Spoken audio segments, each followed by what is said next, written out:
On today's episode, we're taking a look at a 5-year-old MaxxFan install. Stay tuned. Hey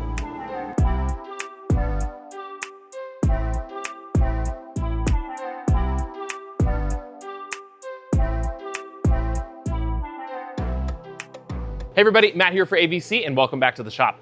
Today we're gonna have a little bit different video. We're gonna be installing a CloudCap on this van, but this is a build we did in 2020. And so we have a 5-year-old MaxxFan install that I thought would be kind of fun to disassemble with you, so you can see what everything looks like after 5 years of Colorado winters and summers and rain and snow and everything that comes with it.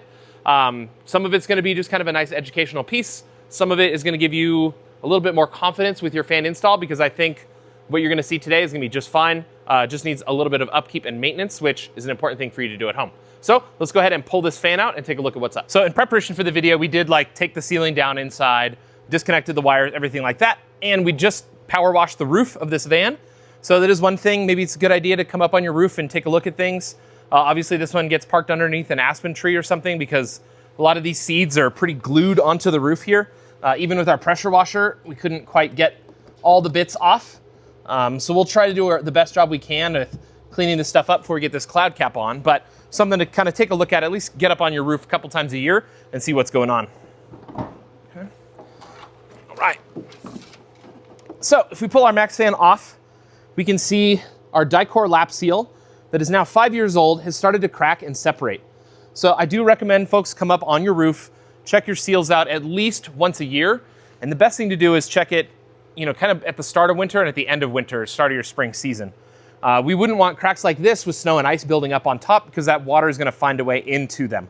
We do have a layer of butyl underneath here, so I think our seal is still gonna be good, but always good. You can just you can clean this up with like a Brillo pad and just get as much of the dirt and grime off of it, and then just throw another layer of that Dicor lap sealant over the top, and I think you'd get a nice reseal of this application. But we're gonna grab a putty knife, we're gonna scrape some of this off and take a look at what we got going on inside. Now, because we're putting a CloudCap on here, we're actually gonna be cutting this hole larger.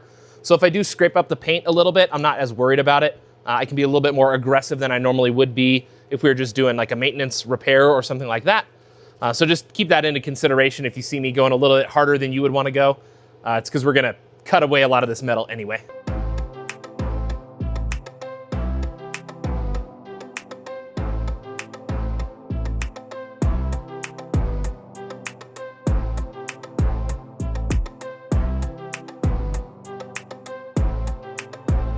I also wanted to get a shot of the screws that have come through the metal here in the van. I know a lot of people are not a fan of doing self-drilling screws because they think everything's gonna rust up, but this is 5 years later and we can see, all these things look just fine. I wanted to get a shot of these before we pull them out.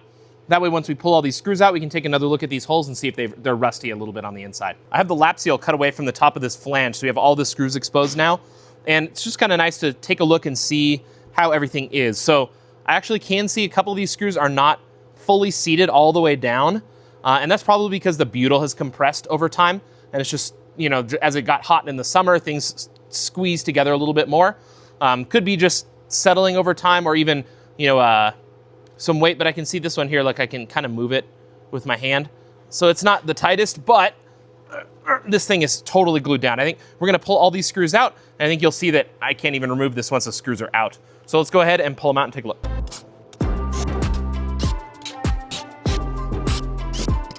I removed all the screws, and unfortunately they kind of pull that butyl with them, so we can't really see the threads and how everything's looking. I don't see any kind of surface rust or anything like that on them at all. Even on that self-drilling point, there's no real rust or anything on them. So everything looks pretty tight and pretty good. Let's go ahead and see if we can remove this flange now. And as you can see, even with the screws out,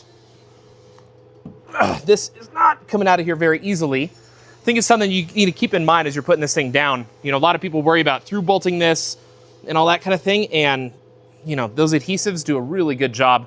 That butyl is sealing this sucker down tight. So we'll get the scrapers in here. We'll get this thing pried off.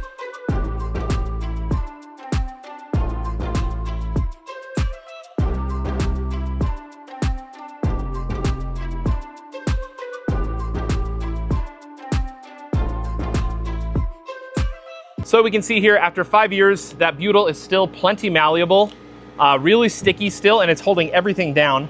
Let's take a look at what the top of the van looks like. So we can get a close-up of some of these holes, and you can see, you know, even after 5 years, we don't really have any surface rest on these holes, anything like that. They're completely sealed from the outside. The inner edge that we've cut here too, we of course primed this up as we cut the opening and before we put the fan back in, and that's looking good too. So no rust there. But even these like self-tapping spots, like right here, where we can see, you know, no rust. Let me go ahead and zoom in. So here I zoomed in on one of these holes. Even here where the metal is raw, you can see no surface rust, anything like that. So after 5 years, this thing is still looking good. I think, you know, a coat of lap seal over the top would have been just fine.